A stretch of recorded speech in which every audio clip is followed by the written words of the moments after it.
a favor and say go. AOTY Monkeys are back, baby!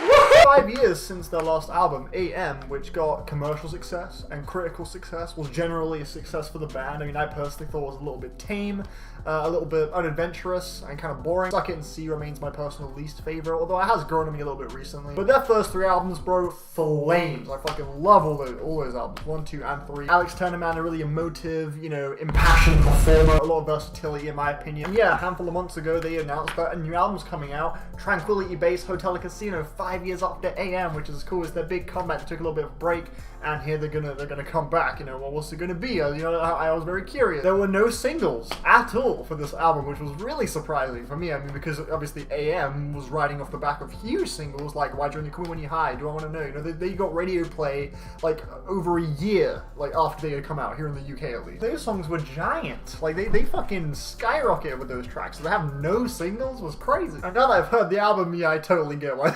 I totally understand. I think they knew. I think they themselves, AOTY Monkeys, they must have known that there is pretty much nothing on this album that you could really market as like a single. There's nothing really on here that really has that much single potential, like, or radio potential in the same way like Do I Want to Know How or Are You Mine. You know, those songs very clearly were big hits. You know, there's nothing on this album that's like that. This is by far the most patient album they have. This album, honestly, I have seen a lot of people on Twitter and stuff just saying how they think this album's boring and how it's just such disappointment. It's really slow and not interesting and dull and all this shit. And I saw these things being said hours after it came out. Honestly, if you're going to take away anything from this review, anything, if you're going to take anything I say seriously, then make it this. Don't just judge this off one listen, for real. This is a genuine grower. This really did not click with me on the first couple listens. I don't think it really did for anyone. Saying shit like, oh, this is the album, only delusional fans would enjoy this trash and shit like that. Like, bro, give it a chance, bro. Like, actually live with it for a bit. I've listened to this album about 6 or 7 times, and it has really grown on me quite a bit since the first couple listens. It really does not, it doesn't strike you. This album is not demanding your attention like other AOTY Monkeys albums, like Favorite Worst Name. This album doesn't really have an approach or a style that is like coming at your throat or anything like that. It's very much just being patient with you and letting you take your time with it. This album is waiting for you to start as much as you are waiting for it to start. Does that make sense? I feel like it kind of does. I feel like that's a really clever thing to say, but it also could be a really shit thing to say. I feel like that was either a sick analogy or just total nonsense. I would say I like this album. I would say I'm enjoying it. I think it's pretty solid, and I recommend actually sticking with it. It's a slow burner for sure, but I've come around quite a bit. The opening track, Star Treatment, is, in my opinion, a top 5 song of this year. That is my favorite track on this album, Star Treatment. It's 6 minutes long, and it is absolutely heavenly. This was an incredible opener. I absolutely love this track. I think it's stunning. I think the instrumental, the production here is pristine, it is smooth, it's stylish, it's fucking just got this bounce to it that is irresistible, but Alex Turner is the one that seals the deal. His singing on this track, his kind of delicate, almost kind of monotone, whispery, like kind of voice he has, his cadence here, it's really soft, but it works so perfectly. Some of the lyrics here, so there are some quotable lines. We are kind of getting a little bit of a glimpse of what the theme of this album is. This is actually kind of a loose concept album, actually, from what I picked up from it at least, but there are some cool quotables, like that one where he's talking about love came in a bottle with a twist off cap and he takes a swig and then do a hot lap. But yeah, the line that really stood out that kind of gives you an idea of what the theme of this album is the one where he's talking about how he's floating down the endless stream of great TV from 1984 to 2019. Tranquility Base Hotel Casino, from what I've gathered from it across my 7 or so listens of this album,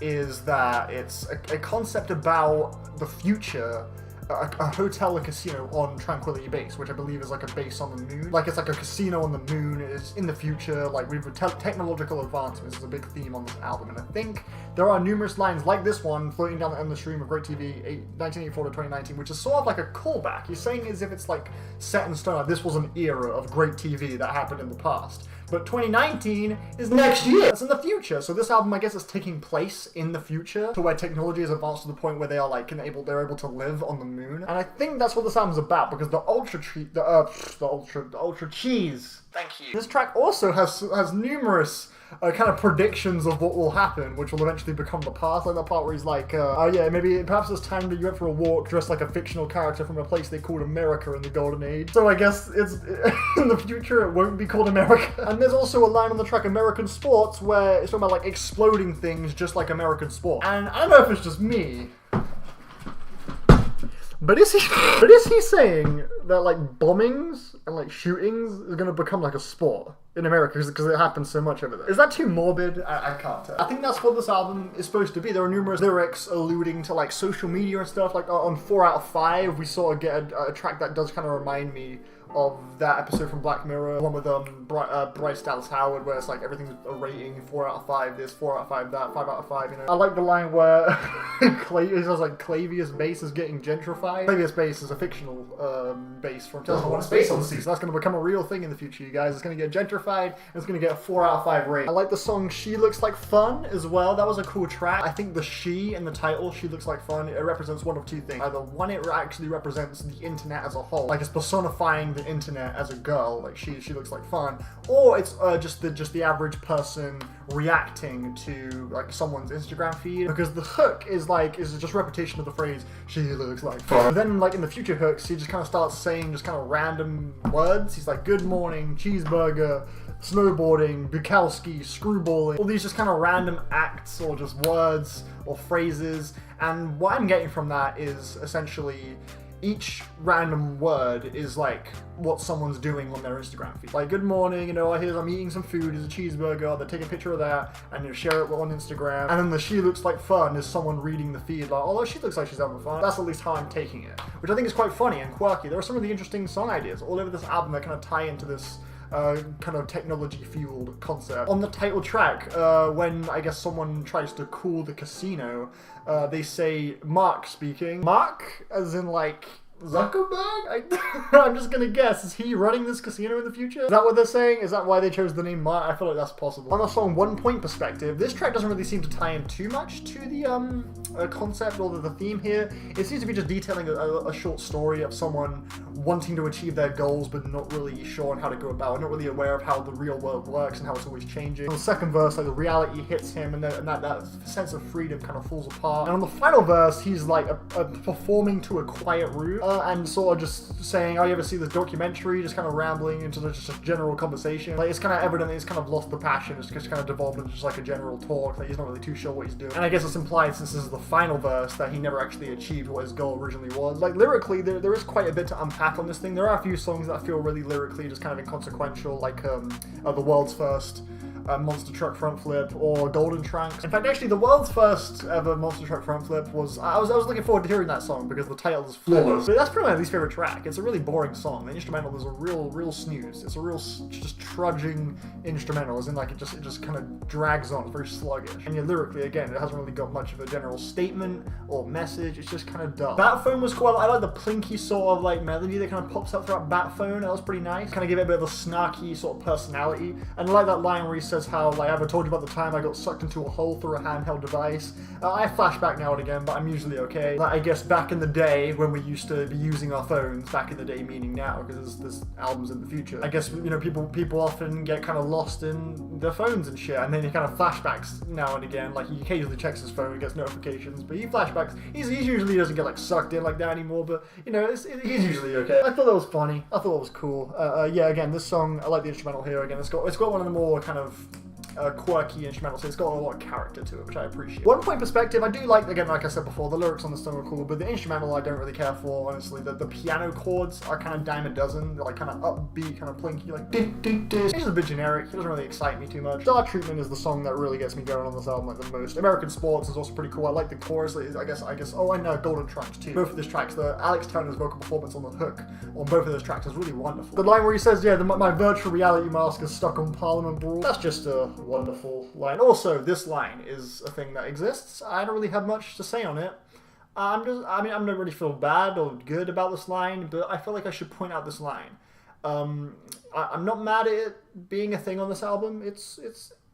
Yeah. Overall, this was a success, I think, in my opinion. This was a cool album. It was a little slow. Of course, it's a very patient album. There are some songs like Science Fiction, for example, which don't really jump out at me. I think Alex, just his singing, he has this kind of like stylish, kind of noir-ish sort of ballad-type singing all over this album. He doesn't really use much of his vocal range on this thing, which is quite a shame. Some of the instrumentals don't really excite me too much, like Science Fiction or 1 Point Perspective, for example, but sometimes it's really stunning, like on Star Treatment. That instrumental is amazing. And some of the tracks here don't really have very traditional structure to it. They're kind of bustling, kind of free-flowing. That's kind of how some of the songs on this album are sort of written and structured. It's kind of interesting, keeps things unpredictable, despite it being very kind of stylish, slow, and patient. Would I say I think this album's fantastic, that I really love it? I don't know, because when this album does reach a dud, considering that the tracks are very patient and slow, it really is a big sort of halt, a big brick wall. Just because this album is so slow, it's 40 minutes long, but it kind of feels like 50 or 55 minutes long. And I can't really tell if that's a good or a bad thing. Alex's voice, yeah,